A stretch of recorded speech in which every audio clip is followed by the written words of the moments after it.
काफी लोग उनसे जो नंबर होता है पैसे वाला वो नंबर पूछते हैं और कभी किसी के बारे में जानकारी लेते हैं।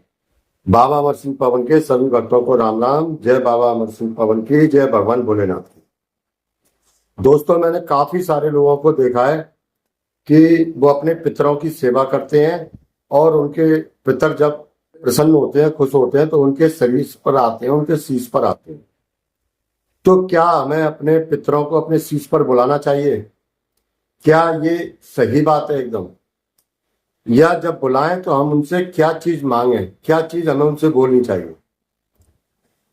तो आज की वीडियो इसी विषय पर बनाई गई है। दोस्तों, वीडियो बेहद जानकारी वाली है। यदि आपके पितर शीश पर नहीं आते हैं फिर भी आप सेवा कर रहे हैं तो आप अपने पितरों से क्या मांगे और पितरों के लिए क्या मांगे, आज की वीडियो इसी विषय के लिए। दोस्तों, मेरा आपसे निवेदन है कि आप वीडियो जरूर देखें और पूरी वीडियो देखें।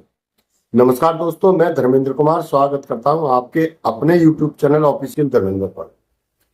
दोस्तों, जब हमारे पितर जब हमारे शीश पर आते हैं, हमसे प्रसन्न होते हैं, हमने उनकी सेवा की, वो प्रसन्न, तो मैंने देखा कई लोगों को वो किसी का भविष्य पूछते हैं।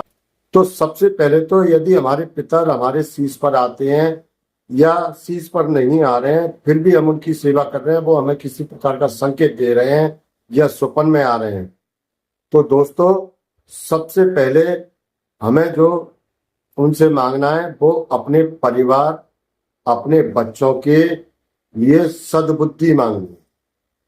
हमें उनसे बोलना है कि हमारे काका बाबा या जो भी भूले बिसरे आउट प्रेत हों वो हमें सद्बुद्धि दें, हम अपने जीवन का मार्गदर्शन कर सकें और हमारा जीवन सुचारू रूप से चल सके। यदि आपके पास कोई धन की समस्या है तो आप धन बोलिए उनसे कि आप मुझे धन दीजिए, मुझे दिक्कत है, और आपके जब पितर आपसे प्रसन्न होंगे तो आपको मांगने की जरूरत ही नहीं पड़ेगी, आपके काम सारे बनते जाएंगे। लेकिन आप उनको खिलौना मत बनाइए। वो आपके पितर हैं, वो आपसे प्रसन्न है, लेकिन आप उनको खिलौना न बनाएं। आप उनसे सबके सामने बुला के, मजमा लगा के, गद्दी लगा के जब आप उनको बुलाते हैं और दूसरे लोगों का भविष्य पूछते हैं या दूसरी बातें पूछते हैं, तो दोस्तों इससे पितर तो काम तो करते हैं लेकिन वो प्रसन्न नहीं होते हैं, मन से खुश नहीं होते।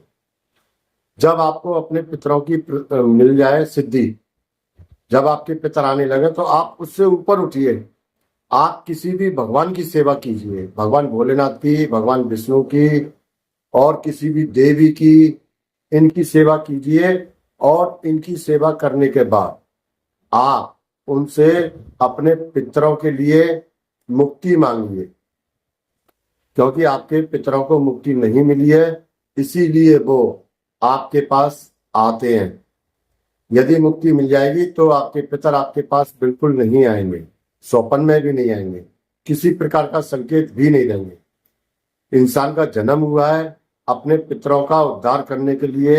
यदि पितर कोई कर्ज छोड़ गए हैं तो उस कर्ज को चुकाने के लिए, वो कर्ज किसी भी प्रकार का हो सकता है, पैसे से संबंधित हो सकता है, किसी को वचन दिया हुआ हो वो हो सकता है, तो या और भी कई प्रकार होते हैं। जब आप अपने पितरों की संपत्ति का उपयोग करते हैं तो आप अपने पितरों का ऋण कर्ज भी चुकाते हो। दोस्तों, अपने पितरों का उद्धार करना ही मनुष्य का कर्तव्य है।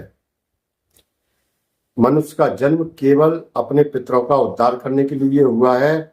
आप महाराज भागीरथ को भूल गए होंगे, जिन्होंने एक पैर पर तपस्या करके अपने पितरों की मुक्ति हेतु माता गंगा को जमीन पर उतारा था।